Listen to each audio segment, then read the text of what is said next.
हे आमच्या तालुक्याच्या आमदाराबद्दल मला खेद वाटतो. परवाच विधिमंडळ अधिवेशनामध्ये आमचा विषय न मांडता ते डान्स बार बद्दल बोलले.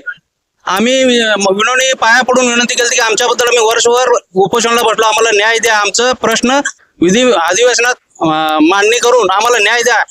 विनंती वेळोवेळी करून सुद्धा ते आमच्याकडे दुर्लक्ष केले. नाही त्या गोष्टी शेतकऱ्याच्या बाजू न मांडतात ते डान्स बारच्या विषयात मांडतात. 3 टर्म ते आमदार आहेत दक्षिण सोलापूरचे. तर 3 टर्मामध्ये त्यांनी मी असं बघितलंच नाही की अधिवेशनात त्यांनी शेतकऱ्याच्या व्यथा मांडल्या म्हणून. आमचे वडील स्वतः पाया पडलेत, मी गेलो म्हटलं काय केलंच नाही बघा. शेतकरी काय वाऱ्यावर सोडले त्यांनी. भारत हा कृषी प्रधान देश म्हणून ओळखला जातो. पुस्तकामध्ये लिहिण्यापुरतं वाचण्यापुरतं भाषण देण्या एवढं खूप साधं सोपं वाटतं, पण प्रत्यक्षात आपण इथे पाहू शकता महाराष्ट्रामधील सोलापूर जिल्ह्यातील दक्षिण सोलापूर तालुक्यातील एका शेतकऱ्याची ही दयनीय अवस्था. मागील 247 दिवसापासून आमरण साखळी उपोषणाला बसलेला आहे. पण तरी देखील त्याच्याकडे प्रशासन त्याच्याकडे कानाडोळा करताना दिसत आहे. प्रशासन जाणून बुजून कानाडोळा करताय की त्याला पैशाच्या गरम सावलीमध्ये गरम उभेमध्ये जाणून बुजून कानाडोळा करावा लागतोय आणि करण्यासाठी भाग पडतंय. काय आहे, कशा संदर्भात हे लोक या गरीब शेतकऱ्याकडे कानाडोळा करताना दिसत आहेत, आपण त्यांच्याशीच बोलूया. खरंच या गोष्टी ज्या आहेत पुस्तकामध्ये बोलण्यासाठी, भाषणामध्ये जाहीर करण्यासाठी भारत हा कृषीप्रधान देश आहे का? आणि शेतकऱ्यांची जर अशी अवस्था असेल तर खरोखरच खूप लाजा वाटतात. अशा आपण भारत माझा देश आहे म्हणायला, आणि त्या शेतकऱ्याच्या नावाने आपण जर अशा प्रकारच्या गैरव्यवहार करत असो तर खरोखरच या प्रशासनासाठी आणि आपल्यासाठी खूप लाजिरवाणी गोष्ट आहे. आज आपण भेटणार आहोत अशाच एका शेतकऱ्याची गाथा आपल्या समोर मांडण्याचा प्रयत्न करत आहे. चला तर जाणून घेऊया. माझं नाव सिद्धाराम बलभीम माने. हो, मी दक्षिण सोलापूर तालुक्यात नांदणी या गावातील असून गेल्या वर्षभरापासून मी पूनम गेट येथे खडी क्रशर बंद करण्याबाबत उपोषण चालू केलेलं आहे. तरी उपोषणाबाबत पटल्याचा संपूर्ण खडी क्रशर हा बेकायदेशीर बनावट कागदपत्र बनवून सादर केलेला आहे. त्याच मंत्रालयापासून ते ग्रामपंचायत विभागापर्यंत बोगस बनावटाद्वारे परमिशन देऊन चालू केलेलं आहे. तरी त्या संबंधित अधिकाऱ्यावर अजून अद्यापर्यंत कोणतीही कारवाई झाली नाही. तरी मी त्याबाबत सविस्तर माननीय विभागीय आयुक्त, जिल्हाधिकारी, पालकमंत्री, कृषी महसूल मंत्री, संबंधित अपर तहसीलदार, BDO, CO या संबंधित जे गौण खनिज अधिकारी यांना संबंधित पत्रव्यवहार करून सुद्धा अद्यापर्यंत सरपंच, ग्रामसेवकावर, संबंधित गौण खनिज मालकावर कोणताही गुन्हा दाखल झालेला नाही व त्यांच्यावर कारवाई झालेली नाही. तसेच त्याद्वारे आणि खरेदी खत दिनांक 16/10/2018 रोजी होतो व NOC 15/8/2018 देण्यात येतो. याच्यामध्येच गफलत वाटू लागले. तरी प्रशासनाने याचे जाणीवपूर्वक गांभीर्याने विचार करून आम्हा शेतकऱ्यांना न्याय द्यावा. अच्छा, आता तुम्ही हे जे माहितीच्या अधिकाराअंतर्गत सगळे पुरावे काढलात, त्या माहितीच्या अधिकारामध्ये जे पुरावे निघालेत आणि ग्रामपंचायतीच्या जे डॉक्युमेंट आहेत त्यामध्ये खूप मोठी तफावत दिसून येत आहे. माननीय मेहरबान तहसीलदार साहेबांना एक कळकळीची विनंती आहे, जे हे माहितीच्या अधिकाराअंतर्गत पुरावे आणि तेच पुरावे आपल्या तिच्या कार्यालयामध्ये जे आहेत त्या ह्या दोन्ही पुराव्यामध्ये जमीन आसमानचं अंतर आहे. साहेब, तुम्ही एकदा जातीने लक्ष देऊन या शेतकऱ्याला न्याय मिळवून देण्याचा प्रयत्न करावा. मागील जे तत्कालीन तहसीलदार साहेब होते त्यांचा देखील यामध्ये जबाब आहे. त्यांचा जबाब आणि ह्या माहितीच्या अधिकाराअंतर्गत जे पुरावे काढलेत त्यामध्ये जमीन आसमानचं अंतर दिसून येत आहे. जर हे असंच राहिलं तर खरोखरच खूप चिंतेची बाब आहे आणि खूप मोठी शोकांतिका म्हणायला काही वावगं ठरणार नाही. आणि आज आपल्याला ह्या शेतकऱ्याला शेतकरी म्हणून घेण्यासाठी देखील लाज वाटते. कशामुळे? फक्त पैसेवाले आणि काळे धंदे करणारे यांचीच सरकार आहे का, असा देखील प्रश्न आता या शेतकऱ्यांना पडताना दिसत आहे. दादा, आता तुम्ही म्हणालात की या दोन्ही मध्ये जे तफावत आहे, ग्रामपंचायतीचा जो ना हरकत दाखला आहे 26/10/2018 ला दिलेला आहे, बरोबर आहे, आणि खरेदी खत कधीच आहे तुमचं? 16/10/2018. इथे आपण स्पष्टपणे पाहू शकता खरेदी खत आहे 16/10/2018 16/10/2018 आणि NOC देतो 15/10/2018 ला. NOC 15/10/2018. बघा, अंतर आहे नाही आहे तुम्हीच तुमच्या डोळ्याने आणि तुमच्या कानाने ऐकू शकता. आम्ही नुसतं सांगण्यावरती भरोसा नाहीये तर आम्ही तुम्हाला डॉक्युमेंट दाखवतोय, पण ते डॉक्युमेंट या डॉक्युमेंटची या कागदपत्रांची खरोखरच छाननी होते का?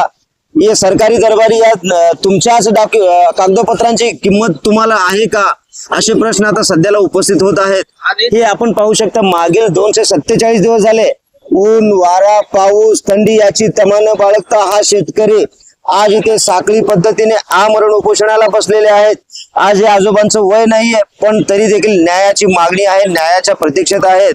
असं जर होत राहील तर खरोखरच खूप चिंतेची आणि लाजिरवाणी बाब आहे दादा। आणि तत्कालीन उपसरपंच म्हणतात की मी एक गावकरी म्हणून हजर होतो, मी एक गावकरी हजर होतो म्हणते, बाकीचे गावकरी कुठे गेले होते ग्रामसभेच्या वेळी?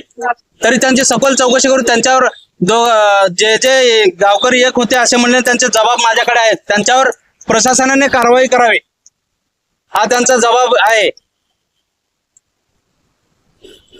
कुठे ग्रामसभा ज्या वेळेस होते ग्रामसभेचं कोरम काय म्हणतं? काय फक्त एका माणसाने ग्रामसभा पूर्णत्वास जाते का? असे एक ना अनेक प्रश्न उपस्थित राहतात। त्यामुळे हा जो प्रकार आहे ह्या खडी मशीनला दिलेली परवानगी कुठे ना कुठे संशयाच्या भोवऱ्यामध्ये फिरताना दिसत आहे। बलबे मरकू माने किती वर्षापासून किती दिवसापासून तुम्ही वर्ष झालं बघ। कशामुळे दादा बसला तिथे?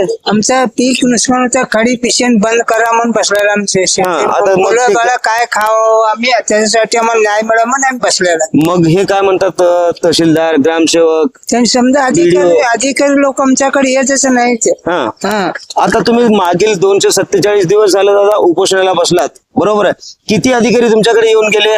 अधिकारी आले ज्यावेळी म्हणजे तीव्र आत्मदहनाचा इशारा देण्यात येतो त्यावेळेलाच येतात ते, इतर खालच्या वेळेला अजिबात तिकडे फरकत सुद्धा नाहीत। म्हणजे यावरून असं स्पष्ट होतं प्रशासनाला एकच आहे, जोपर्यंत माणूस आत्मदहनाचा इशारा देत नाही तोपर्यंत या सरकारला जाग येत नाही। मग सरकार काय शेतकऱ्यांच्या जीवावरती उठलेलं आहे? खरंच यांनी आत्मदहन करावं का? असं जर असेल तर ते देखील स्पष्टपणे सांगावं। असं ना करते सरकार आणि ना करते अधिकारी जर असतील तर या शेतकऱ्यांना न्याय कोण देणार? आणि याबाबत मी माननीय आमच्या दक्षिणचे आमदार सुभाष बापू देशमुखांना वारंवार विनंती केली की आपण आमच्या तालुक्याचे लोकप्रतिनिधी आहात, आमचा आवाज म्हणजे विधिमंडळ अधिवेशनात उचलावा किंवा उचलावा या अगोदर पण परवाच विधिमंडळ अधिवेशनामध्ये आमचा विषय न मांडता ते डान्स बारबद्दल बोलले, परवाच विधिमंडळ अधिवेशनामध्ये आमचा विषय न मांडता ते डान्स बारबद्दल बोलले।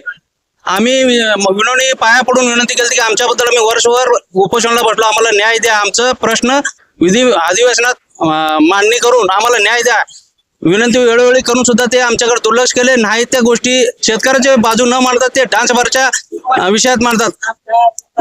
हे आमच्या तालुक्याच्या आमदाराबद्दल मला खेद वाटतो।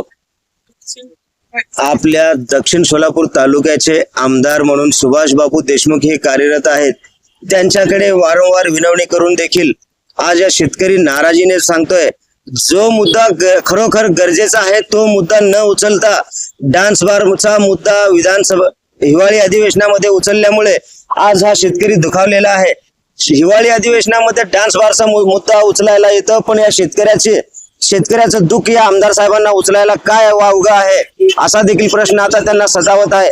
यामध्ये आमदार साहेबांचे हात देखील मिळालेत का, रंगलेत का, असा देखील सवाल हा शेतकरी करत आहे। तुम्हाला काय वाटतं की सुभाष बापू देशमुखांचे हात रंगलेत का यामध्ये? हो, काय करत नाही, मग का मुद्दा का बरं उचलत नाही? ते आमचे शेतकऱ्याच्या प्रश्नावर बोलायलाच तयार नाही। 3 टर्म ते आमदार आहेत दक्षिण सोलापूरचे, तर 3 टर्मामध्ये त्यांनी मी असं बघितलंच नाही की अधिवेशनात त्यांनी शेतकऱ्याच्या व्यथा मांडल्या म्हणून।